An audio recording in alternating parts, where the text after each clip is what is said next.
امت آج تک رسول اللہ کی تلوار کا ایسے کھل کر بیان نہیں کر سکے، نہ مولوی بیان کر سکے، نہ سجادہ نشین بیان کر سکے۔ ان کو پتا تھا نہ مولویوں کو بھی کہ ہم نے بھی بدر میں نہیں جانا، ہاں جی، اور پیروں کو بھی پتا تھا جو 20 قسم کے جبے پہنتے ہوں، جو ہر کس وقت ہاتھ چموانے کے لیے تیار بیٹھے ہوں، جن کے جوتے پہنانے والے اور ہوں، جن کے ہر بیٹے کی گاڑی علیحدہ ہو، جو ختم نبوت پر ادھر حملہ ہو رہا ہو، وہ پیر یورپ کے دوروں پر روانہ ہونے والے ہو اور یورپ میں جا کر نیشنلٹیاں لے رہے ہوں، اور امریکہ کے جناب وہ نیشنلٹی کے لیے فارم پر کر رہے ہوں کہ اگر مجھے، ہاں میرے پاس وہ سارے وہ ان کے حلف نامے موجود ہیں، یورپ میں جو کچھ ان سے لیتے ہیں، اس میں امریکہ کے حلف نامے میں یہ بھی ہے کہ امریکہ کی حفاظت کے لیے مجھے ہتھیار بھی اٹھانے پڑے تو میں اٹھاؤں گا۔ وہاں جا کر فارم پر کر دیا نیشنلٹی لینے کے لیے کہ میں امریکہ کے لیے ہتھیار بھی اٹھاؤں گا، تو محمد عربی کی تلوار کی بات بھی نہ کر سکتا۔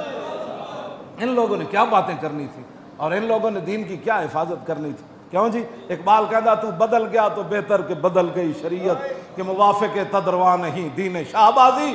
اقبال کہتا چنگا ہویا بٹیریا تو بدلیا نال دین بھی بدلیا، شاہینہ دا دین بٹیریاں دے موافق تے ہو نہیں سکتا۔ ہاں جی، او تے اے کدی بدر چ لے گیا، کدی او دے چ لے گیا، پیٹوں تے پتھر بنوا کے تے 50,000 دے لشکر دے سامنے کھڑا کر دیتا۔ تہ بند بدے ہوئے حضرت حذیفہ بن یمان میدان خندق کی جو حضور نے فرمایا حذیفہ 50,000 لشکر دی خبر لے کے آؤ، تے ایک تہ بند بدے ہوئے تے زمین نہ لپٹے ہومن سردی دے بچاؤ واسطے۔ فرمایا جب حضور نے پوچھا نا کون، تے کہنے میں اتنی سردی لگی ہوئی سی میں زمین نہ این لپٹے ہویا سی۔ فرمایا کون؟ حذیفہ فرمایا اٹھ، کہنے میں اٹھ کھڑا ہوا۔ عرض کی کیا حکم ہے؟ فرمایا جاؤ جا کر لشکر کی خبر لے کر آؤ۔ کہا یہ بھی نہیں کہا حضور کپڑے بھی نہیں دیتے، ٹھنڈی ہوا چل رہی، پیٹ ہوتے پتھر بدے تے 50,000 لشکر میں کلیاں جاواں۔ کہنے لگے میں چل پیا، جدو میں چلیا تو پھر حضور نے ہاتھ چک دیتے، یا اللہ اے حذیفہ تیرے نبی دی گل من گیا، انہیں چوں ہی نہیں کی تھی، ہن تیرے نبی اس واسطے دعا منگدا یا اللہ دی دائمی حفاظت کری، بائیویں حفاظت کری، اتوں بھی حفاظت کری، زمین دے تھلوں بھی، یا اللہ دی حفاظت وچ انہوں لے جاویں۔ 50,000 دا لشکر ادا جڑا بال بھی ڈنگا نہ کر سکے۔